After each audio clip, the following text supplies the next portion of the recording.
Face നിന്റെ കുഞ്ഞമ്മപ്പൂ. ഓടാ നീ ഇങ്ങനെ വായിച്ചത് ഫോഴ്സ് എന്നാണ് എഴുതുന്നത്, ഫേസ് എന്നല്ലല്ലോ. ഞങ്ങൾക്ക് എന്താ ഫോഴ്സ് ചെയ്യാൻ പറ്റില്ലല്ലോ എന്ന് പറഞ്ഞത്. ഫേസ്.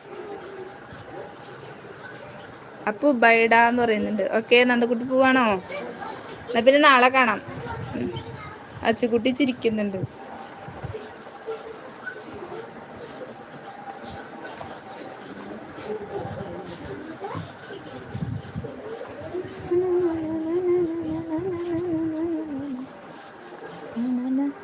അച്ഛനീ ഉണ്ണികളെ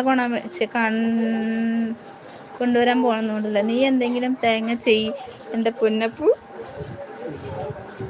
ഈ എഴുതിയത് അടച്ചക്ക ഞാൻ വായിച്ചേ. ഞാൻ വിചാരിച്ച ആരെയും ഫോഴ്സ് ചെയ്യാൻ പറ്റത്തില്ലല്ലോ എന്നാണ് വിചാരിച്ചേ. നീ എന്ത് തേങ്ങയിലും ചെയ്യ എൻ്റെ പൊന്നപ്പൂ. ശരിയെന്നാ.